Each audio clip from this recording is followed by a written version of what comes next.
Hello and welcome to Empire Sports Talk. I am your host, Roman Gennaro, and I am a bit under the weather today, so if you're listening on Spotify or any of the other audio mediums, I apologize in advance for me struggling to breathe. I will try to edit as much of that out as humanly possible, but the show must go on, so let's get started.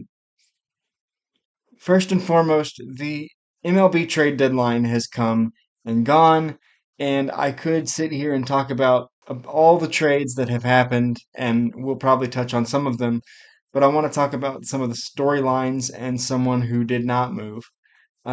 First off, someone who did. Max Scherzer was traded to the Texas Rangers from the New York Mets. That was no big surprise considering that the Mets would be sellers because they are in the cellar this season. The surprise came when what Max did wasn't necessarily a surprise because I'm sure this happens a lot, especially with veteran players, but it's a surprise that we know about it because Max basically went into the Mets front office and he asked him what was up, and they gave him an answer, and then he told the media. Max Scherzer walked into the Mets, and this was his quote given to The Athletic. He said, I talked to Billy. I was like, okay, are we reloading for 2024? He goes, no, we're not. Basically, our vision now is for 2025, 2026. 2025 at the earliest, more like 26. We're going to be making trades around that. Max said. I was like, so the team is going to be pursuing free agents. So the team is not going to be pursuing free agents this offseason to assemble a team that can compete for a World Series next year? He said, no, we're not going to be signing the upper echelon guys. We're going to be on the smaller deals within free agency. 24 is now looking to be more of a kind of transitionary year. So Max went in and had this conversation with the Mets front office. The Mets front office were very honest, but then Max told all of us. As I said, I'm sure this is something that happens more than we know. But the surprise is that Max would share that information given how bad the Mets season is going. And now Max is in Texas along with fellow All-Star pitcher Justin Verlander, who around that same time, right at the deadline, was dealt to the Houston Astros, a team that he had previously won a World Series with. What I think the Mets need to do, because clearly this season has been a disaster, nothing short of it. Nothing's working on the field. The team is kind of falling apart internally. Players like Max are speaking out about how bad things have gotten.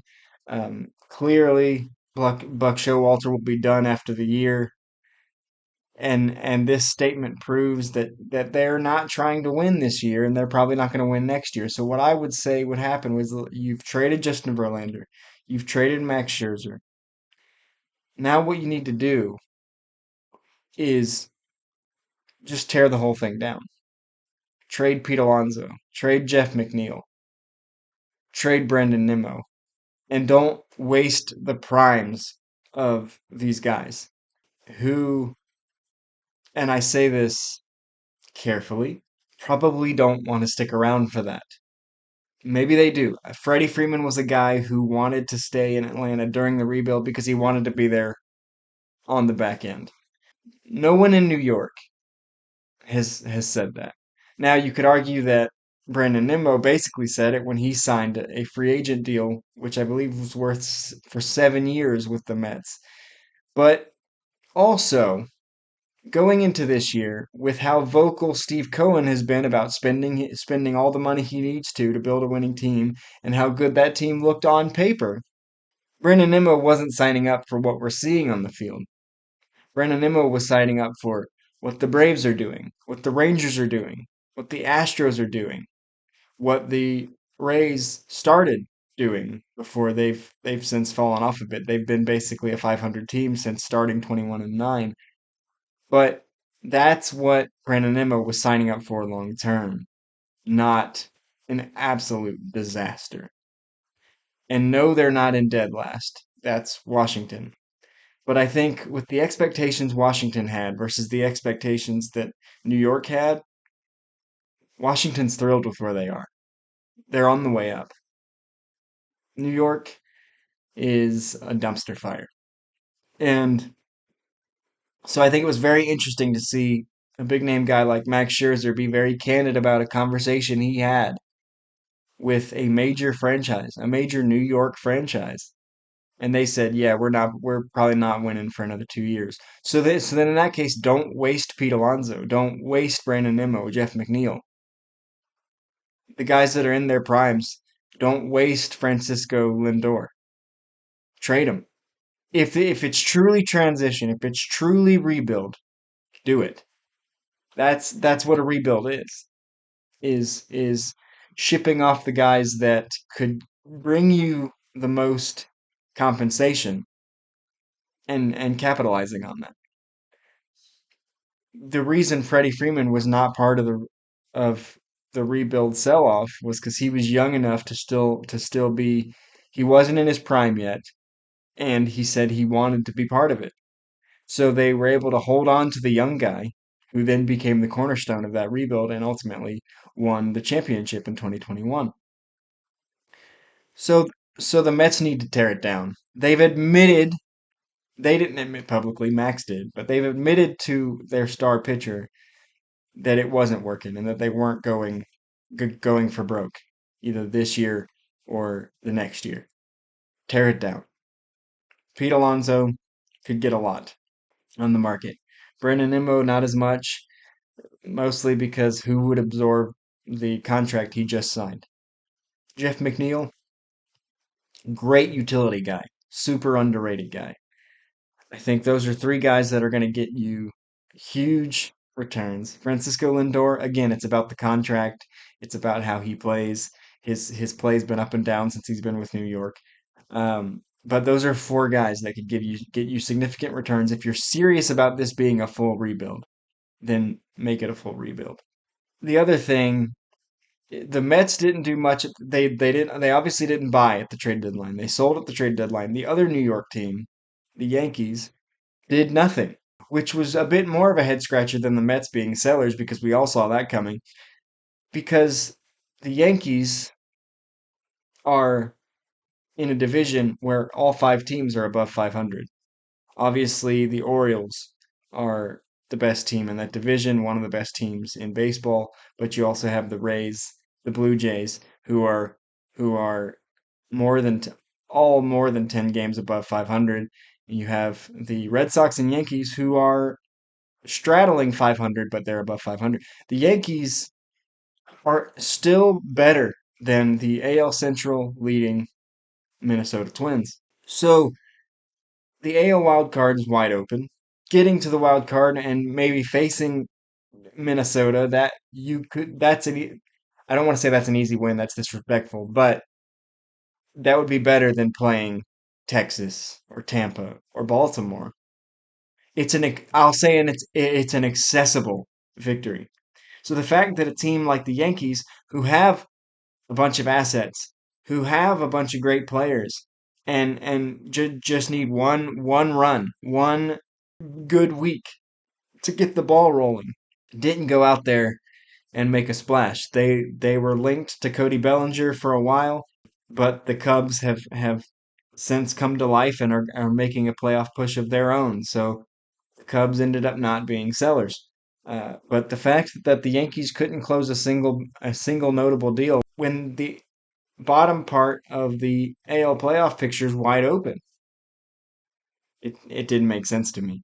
Other trade deadline news: we know that the Angels made moves. They went and got Lucas Giolito and Ronaldo Lopez. They went and got Randall Grichuk and C.J. Cron. And Randall Grichuk took to his new old team very, very quickly. Randall Grichuk was drafted by the Angels way back in the day, um, and has returned and got off to a hot start. He played very well for the team against the Braves, and yet the Angels have not won since the trade deadline. I believe they are 0 and 5 or 0 and 6 since the trade deadline. And I knew, if you've listened to any of our social media content or you listened to last week's episode, I've said it 100 times that the Angels would be making a mistake to not trade Otani and to go for it for 1 year when their ceiling was a wild card berth. I didn't think I'd be proven right so fast. Um, since that decision to keep Otani, they have not won. They are now 7 games back in the American League wild card, and as I said, that wild card race is going to be tough because you have essentially the entire AL East, who are all above 500. You have Seattle, who's playing a lot better right now, just swept the Angels in a 4 game series, so there you go. It's going to be extremely hard for a team like the Angels, who have struggled to score runs consistently all year, to leapfrog the Rays, the Blue Jays, Seattle. That's going to be so hard. They're not going to make the playoffs. I've said this for not just last week. I've said this for a few weeks now. If you go back in my Twitter, I've said that the road to October was going to be really tough for the Angels before they made the trades for Giolito and Lopez and Grichuk and Cron. This is going to go down as one of the worst decisions in sports history to keep Shohei Ohtani. I just didn't think I'd be proven correctly so fast. But here we are. The Angels are teetering at 500, 7 games back of a very, very tough path to the AL wildcard. We're going to venture into some territory that we don't often talk about on this show, but something very interesting happened in the WNBA this week as Diana Taurasi, in her 19th year in the WNBA, became the first player in the WNBA history to eclipse 10,000 points. Now, if you follow the NBA, you're like, well, that number's kind of low. Well, that's because the WNBA only plays about 35 games, so that it's almost a third of the length of of an NBA season. But we're not here to compare. The Diana Taurasi was already the NBA leading scorer. Now she's the only one. She stands alone at the 10,000 point plateau. And the funny thing to me was that I heard a narrative. I can't remember where I saw it, but I had to laugh. Somebody asked the question, is Diana Taurasi the GOAT of the WNBA? Of course she is. Like, so she's the all-time leading scorer, but not just that. She's got the 10,000. She's the all-time leading scorer, but she's 2,500 points over the next person, and that's Tina Thompson. And she's a 3 time WNBA championship. Only 6 players have more, and it's only one more. If she were to win one more with the Phoenix Mercury, she'd be tied for the most championships of all time. She's won two Finals MVPs. She's got the 2009 WNBA MVP. She's a 10 time All Star. She's 10 time WNBA first team, 4 time WNBA second team, 5 time scoring champ, 2014 WNBA assist leader, and 2004 Rookie of the Year. Oh, and by the way, those are just her WNBA stats. She has other stats since she turned pro. She's a 6 time EuroLeague champ. She's a 7 time Russian National League champ. She's a 3 time Russian Cup winner. 3 time Russian League Player of the Year, 2011 Turkish National League champion, 2012 Turkish Cup winner. Because many WNBA players play for overseas teams in the offseason. So that's her just her overseas resume. Add that to her WNBA resume. Only one player has more All-Star appearances with and it's Sue Bird at 13. And Sue Bird is one of the 6 that has 4 championships. So you could argue the only other argument to me for a WNBA GOAT is Sue Bird because of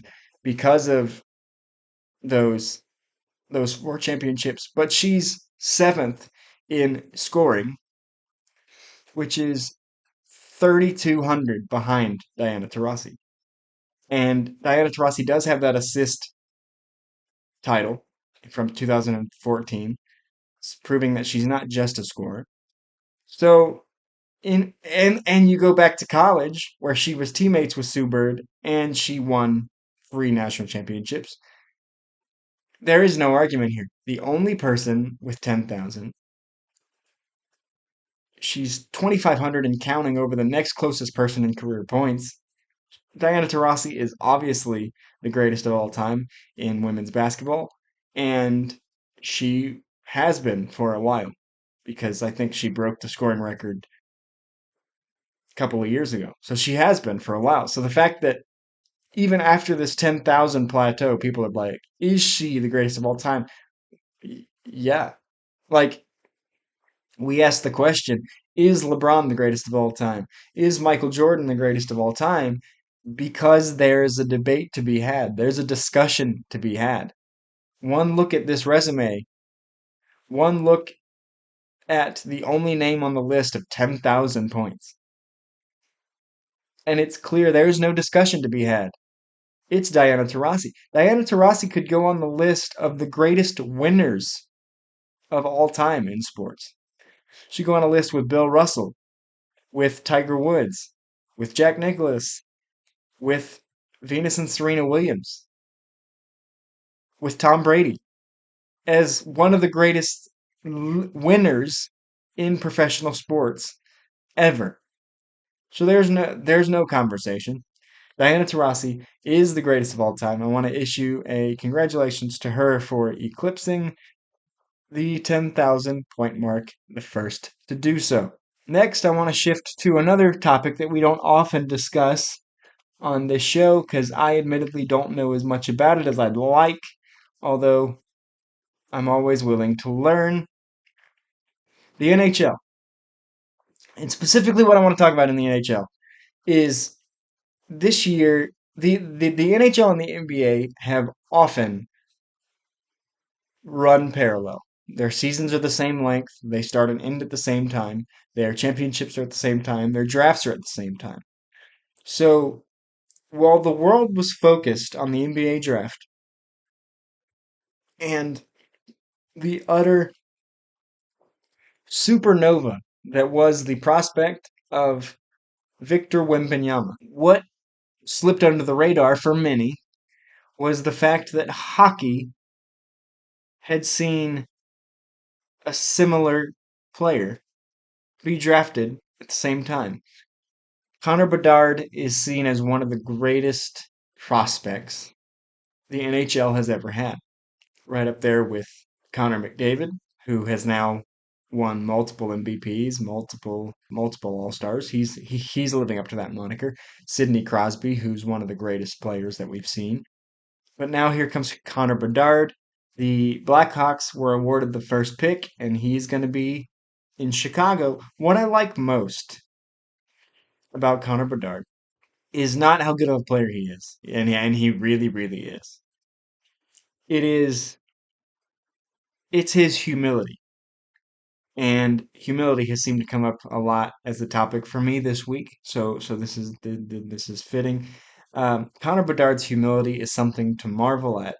He's 18, 19 years old, drafted first overall in the NHL draft, seen as one of the best prospects of all time, and Chicago's first regular season game is against the Pittsburgh Penguins, and Connor Bedard's idol is Sidney Crosby.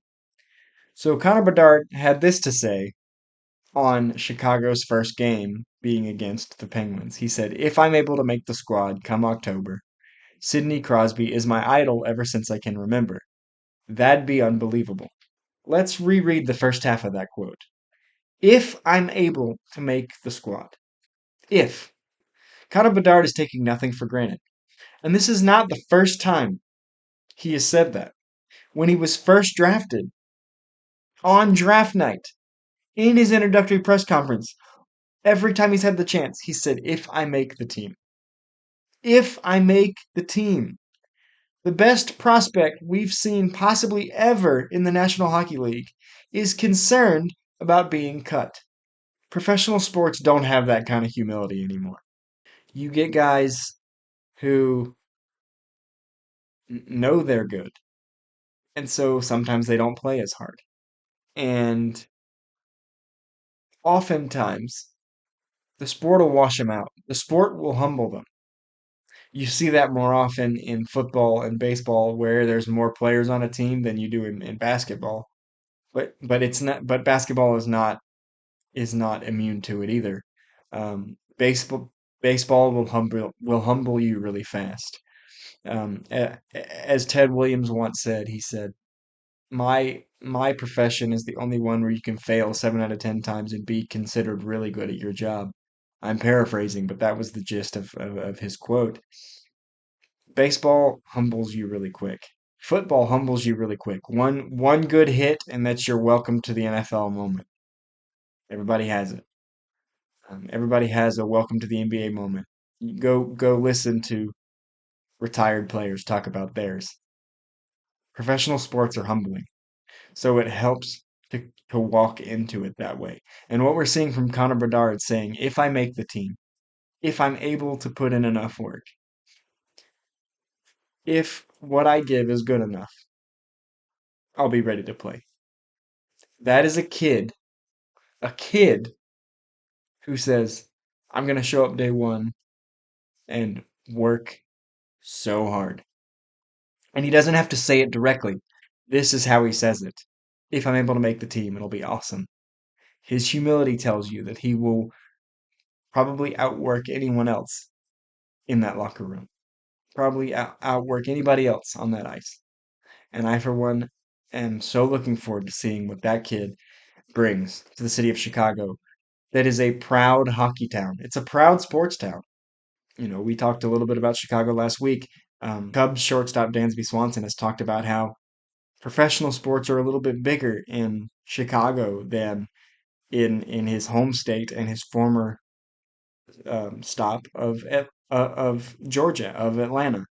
And in a way, he's right.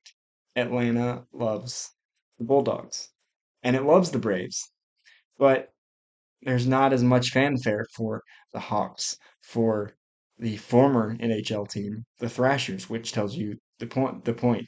But in Chicago, every sports franchise is loved, and while for a while the Bulls were not as much a part of that, this guy changed that. So I like seeing another young guy just just hungry and ready to go and humble coming into a city that will embrace him so warmly. So I love seeing this from Connor Bedard. Like I said, this is not the only time he's said this since being drafted. He's said it on two or three other occasions. If I make the team, if I get a spot on the roster, one of the best prospects we've ever seen, drafted round one, pick number one. If I make the roster, I love it. The situation in Indianapolis with the Indianapolis Colts is getting worse. Jonathan Taylor requested a trade after the Colts didn't express an interest in giving him a contract extension right now. I said on last week's podcast that I thought maybe Jonathan Taylor didn't have a good grip on what the running back landscape was when he asked for that trade because Dalvin Cook still doesn't have a place to play. Ezekiel Elliott still doesn't have a place to play. Saquon Barkley took $900,000 more than the franchise tag he refused, which is confusing. So I thought maybe the trade request from Jonathan Taylor was in poor taste a little bit, and I still think it was a weird timing. But then the Colts owner Jim Irsay spoke up, and I do believe that now that Dan Snyder has sold the Washington Commanders, that Jim Irsay is the least liked owner in the NFL. That's just my opinion, but I probably won't find many that disagree. And he said multiple things. He said we're not extending Jonathan Taylor, and we're not trading him. We're not trading him now. We're not trading him in October. Okay, probably didn't need to be said, but okay, you're making your thoughts clear. Then they put him on the basically the physically unable to perform list, but there's a special version of that list, and I don't forgive me for not knowing the name of it off the top of my head. I did, and I lost it. They put him on the list because of a back injury, air quotes, back injury, that Jonathan Taylor has stated he does not have. And the Colts claim that Jonathan Taylor sustained that back injury away from the team, meaning that if they wanted to, they could put him on the list, the injured list, that would be, and because the injury happened away from the team, supposedly, Jonathan Taylor wouldn't get paid for this season. He's under contract, but the Colts could choose to not pay him for the season. That's not it. Then Jim Irsay triples down, doubles down on his double down, and he says, "If I die tomorrow and Jonathan Taylor is out of this league, no one's going to care. The world will move on. No one will remember us," is basically what he said. The world will move on. Yes, that's how time works. But it's completely disrespectful to imply, because what this says to me is like, yeah, Jonathan Taylor's replaceable, but what it says to me is Jonathan Taylor's not that good. Why are we talking about it? That's the tone with which Jim Irsay is talking about Jonathan Taylor, a player who's under contract for his team, a player who, if Jim Irsay is lucky, could still decide to play. So I don't think Jim Irsay should be bad mouthing a player on his roster who he says he's not going to trade because you want Jonathan Taylor out there. To imply that he's nothing special is ridiculous. Sure, he had a bit of a down year last year. He had several injuries he was dealing with, whatever. But 2 years ago, he is the reason your team was one game from the playoffs. And let me have a side note here and dispel. There's been a lot of disrespect for the Indianapolis Colts, the football team, not this situation, the football team over the last several years because their quarterback situation was so bad last year. And everybody wanted to put the blame on Carson Wentz the year before. And that was dumb. Carson Wentz did exactly what he was supposed to do 2 years ago: hand the ball to Jonathan Taylor and not make too many mistakes. And that's exactly what he did. If they had won in week 18 against Jacksonville, they would have made the playoffs. And all of that Carson Wentz slander would have been out the door. I'm not here to defend Carson Wentz as a quarterback. It didn't work out in Washington. He doesn't have a team right now. I'm not here to defend him. But what I am saying is that there's so much slander for this team for the last several years that I'm just not here for. That Colts roster was good. Carson Wentz did exactly what he was supposed to. He was there to hand the ball to Jonathan Taylor, and that's what he did. I was at that Week 18 game against Jacksonville. No one could get anything going, not even Jonathan Taylor. The Jags defense was swarming. It was unbelievable. It was flashes of what we saw the second half of this year when they made that run to get into the playoffs, to beat the Chargers, to push the Chiefs to the edge. Um, and then last year, if you take out the quarterback play, the defense was good. Michael Pittman and Alec Pierce are are probably one of the most underrated wide receiver tandems in football. Michael Pittman is an ascending star, and I know if you don't watch the Colts, you might not even know who Alec Pierce is. But Alec Pierce is able to make the tough catches look easy and the impossible throws look catchable. If you haven't seen him, tune in.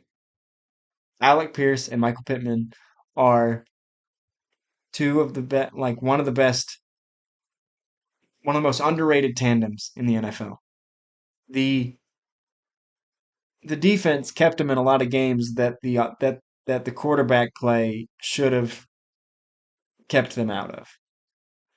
Their schedule this year is kind of favorable, even though the AFC is going to be a gauntlet. Their schedule is relatively favorable, and as you will see, I will post my standings, my predictions here pretty soon. As you will see, you'd be surprised at where I have them. It's a good roster, but people want to make fun of it. Wait and see. That being said, Colts fans, Colts teammates, Colts ownership, front office, hope that Jonathan Taylor decides to play this year. He is under contract. He probably wants to get paid. So they're hoping that he decides to play. By Jim Irsay saying, if he's out of the league tomorrow, if I die tomorrow, no one's going to remember us and the world's going to move on. That's not exactly saying, I know we have our differences, but we want you on the field for us. And they did just sign veteran running back Kenyon Drake, who I think could do a serviceable job, but he's not Jonathan Taylor. Jonathan Taylor is one of the best running backs in this league. So don't go spitting fire at your running back when you're gonna need him. You're gonna need every yard he can give you. So we'll see how that shakes out. The other massive story in sports over the last week or so is the fact that there have been a ton of conference realignments with the Pac-12, with what was formerly known as the Pac-12, being left with just four teams, with every other team jumping ship. Being announced that Oregon and Washington, I believe, were going to the Big 12. Um, and obviously, the Big 12 has lost a bunch of teams as well, with Oklahoma and Texas very publicly going to the SEC. And it's very, very weird to think about some of that. You know, those teams have been in those conferences as long as I can remember. But Missouri head football coach Eli Drinkwitz brought up a good point when he said, and this is a quote from him, he said, did we count the cost of the student athletes involved in this decision? We're talking about a football decision, but what about softball and baseball who have to travel cross country? Do do we know what the number one symptom or cause of mental health is? The lack of rest and sleep. Traveling in those baseball and softball games, they travel commercial. They get done playing at 4, they go to the airport, they got to come back. It's 3 or 4 in the morning, they got to go to class. I mean, did we ask any of them? I don't worry at all about the game. The game is going to be strong. Football is going to be fine. But did we consider the people that we are entrusted with? Did we consider the student athlete? And there's a lot to unpack there. Because for football, it's not as big a deal. And he didn't get into the actual schedule part of it. So let me kind of dig into that because I know that's what he's saying. For football, it's not that big a deal. Football games are played once a week.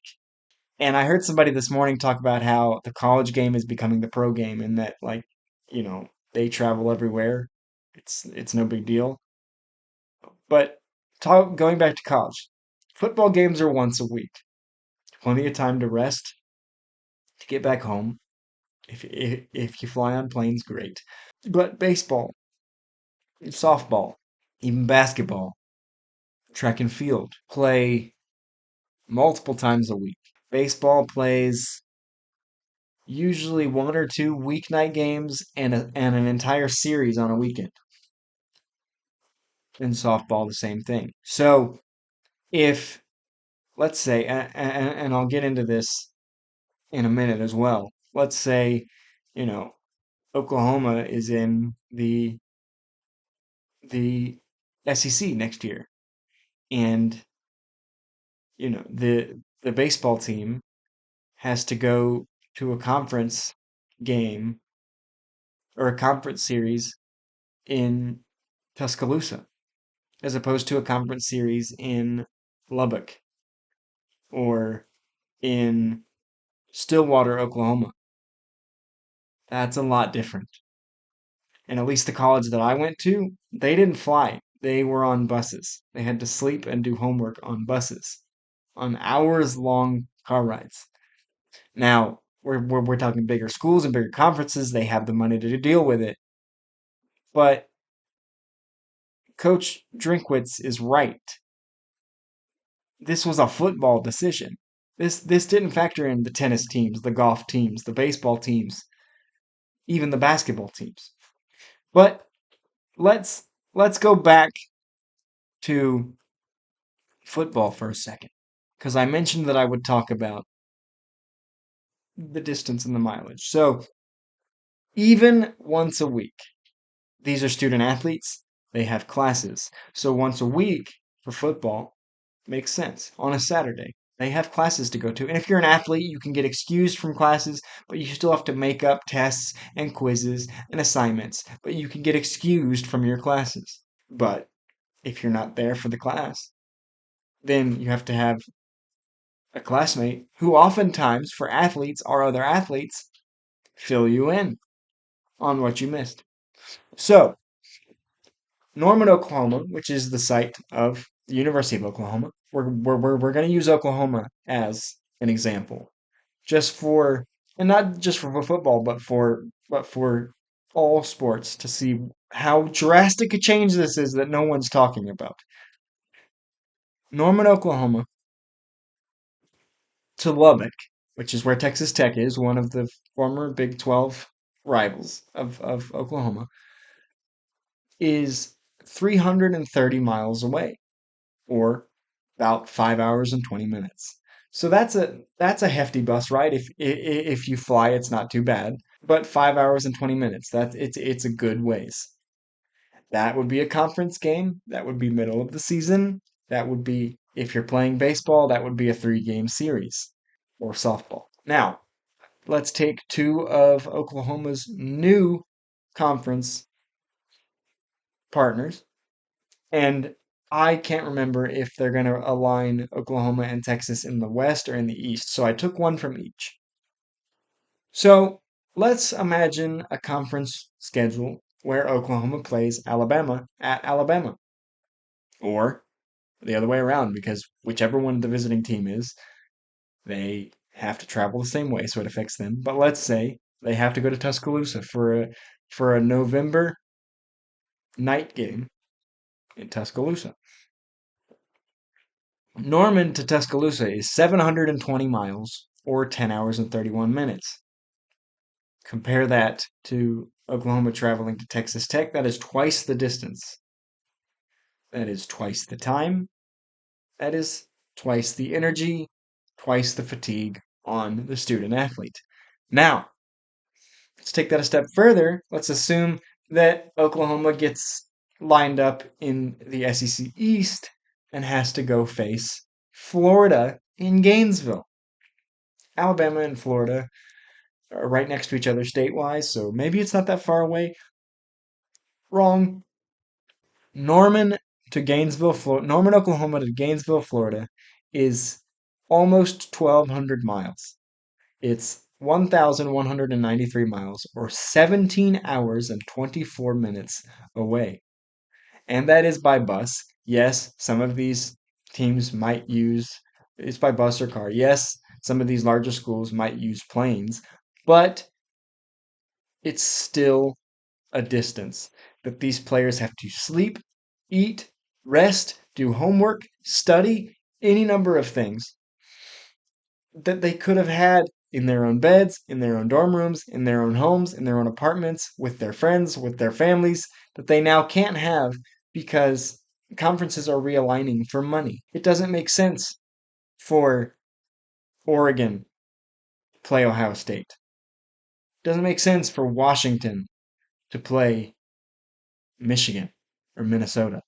We scratched our heads when Rutgers joined the Big Ten because they're from New Jersey, and so you have them going to Champaign, Illinois, and Columbus, Ohio.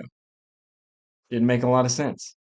If they stayed in the Big East, where you have UConn, Syracuse, there's a reason that these conferences were once aligned regionally, because the allure of college football is regionality, is the small town nature and the small town feel, the community feel of college football. And that's one reason why the conferences were what they were and have been what they have been. Yes, we've seen moves before. Yes, money was always involved. Money has always been involved. It is always going to be involved. But this is taking it too far because now you're having student athletes. Let's not forget that some of them are getting paid now, but they are still students traveling cross country midweek during the school year. This decision was not based on their well-being. It was based on the linings of the pockets of the adults that this travel doesn't impact. And that's what Missouri coach Eli Drinkwitz was talking about, was that they didn't factor in the decision makers didn't factor in the people it would affect. And it would affect the football players, but he's talking about other athletes as well. It doesn't make sense for to expect a student athlete to go 17 hours to a conference opponent. It doesn't make sense. I think this continues to be the summer of weird basketball takes. We've heard from Karl Anthony Towns. We've heard stories from John Morant, Damian Lillard, James Harden. We've heard from all of them. But that doesn't mean we're done because Gilbert Arenas took his turn at the mic this week. Gilbert Arenas has always had interesting opinions. He's frequently spoken out on podcasts, and you know how I feel about NBA players and podcasts, but former NBA players can say whatever they want. I don't like current NBA players doing it, but former NBA players can say whatever they want. Gilbert Arenas this week on when asked about people having Bill Russell as one of the 10 greatest basketball players ever, had this to say. When people have Bill Russell in their top 10, I got to question their basketball knowledge. And he went on to make comments that we hear a lot when we talk about the greatness of Jerry West or Bob Cousy or and players of that era, Wilt Chamberlain. He was playing against plumbers. He was playing against white guys. He was playing against this. The league had 8 teams, so that's how he got 11 championships. Why do we live in an era now where the only way to build up a case for someone is to begrudge or belittle someone else? We talk about LeBron's got 4 championships, but he lost six. We talk about Peyton Manning was one of the greatest racing quarterbacks ever, but he only's got the 2 Super Bowls. Okay? So why does Gilbert Arenas feel the need to come after Bill Russell when Bill Russell's not here to defend himself? First of all, is it Bill Russell's fault that he came into the league at a time when there were only 8 teams? No. Bill Russell went up against his given competition the same way that Gilbert did in his time, the same way that LeBron is, the same way that Steph is, the same way that Michael did. And he won with what he was given. That's all any athlete can be held accountable for. He won with what he was given. He is the greatest winner professional sports has ever seen. Or did we retire his number league wide in the NBA because there were only 8 teams in the league? Because he was playing against plumbers and electricians and white guys and people that were a foot shorter? Did we hold that against him when we said he's one of the greatest winners and one of the greatest character humans that sports has ever seen? No. So why do we have to sit here and say, if he's in your top 10, I question your basketball knowledge? Who cares? A top 10, because there's no way to have a definitive list that is set in stone, fact, whatever. Every single person is going to have a different top 10 list. All of them. And some people would have Wilt on it because of his sheer statistical dominance in the NBA records that he has. Some people are going to have Michael at the top because he was 6-0 in finals, because his career would have been so much more if he hadn't have lost those 5 years. Some people have LeBron up there because obviously it's him because he is the all-time leading scorer and he's got 4 championships. And some people are going to have Kobe up there because Kobe was a winner. Kobe did it with the Lakers. There are so many reasons why anyone and everyone could be on anyone's list. So for you to besmirch the late great Bill Russell's name, also while insulting anyone who holds him as a standard of winning, as they should, is unfair and unnecessary to say. The other strange thing that I heard this week was from former All-Star point guard Jeff Teague, who was talking about the James Harden and Dwayne Wade debate, and I didn't really know this was a debate. He said, and he had this to say. He said, "Rings don't matter to me. When I go to the park, I see a little kid playing like James Harden. I don't really see little kids playing like D Wade." And this was doubling down on a statement that he made that he would rank James Harden higher on his all-time list than Dwayne Wade, which you could, and I'm not gonna, based on what I said, I'm not gonna think less of you if you have James Harden above Dwayne Wade, but I will say this, is to say rings don't matter to me, but to say rings don't matter to me, that's the point of why you play professional sports. Why you compete is to win. Maybe when you look at all-time greatness, well, what you're not talking about is greatness. What you're talking about is style.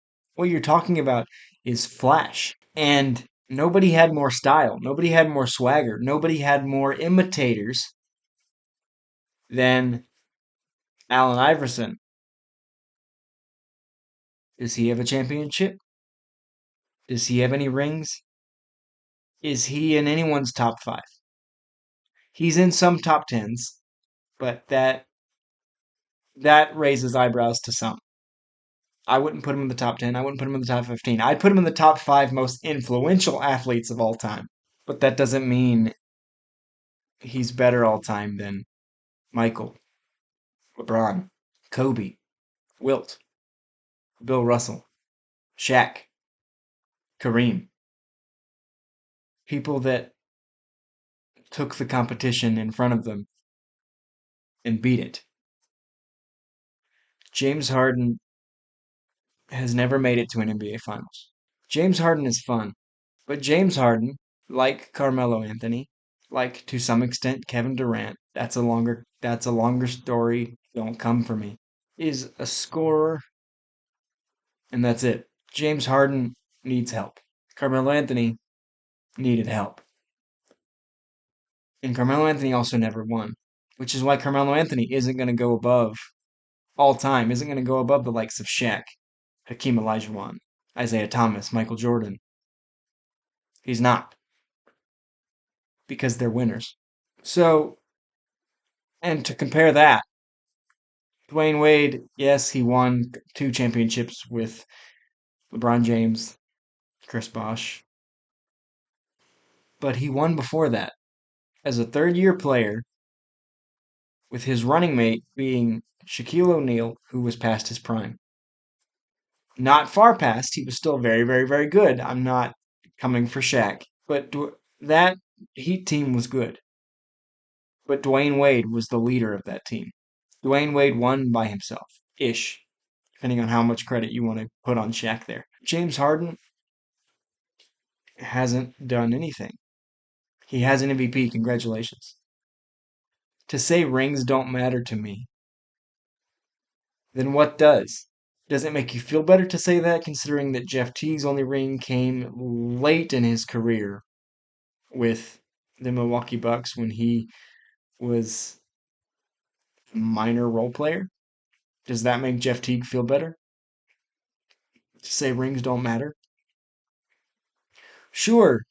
Yeah, you go to a playground, you see players play like D Wade, but one of the best names in street ball belonged to Rafer Alston for a long time.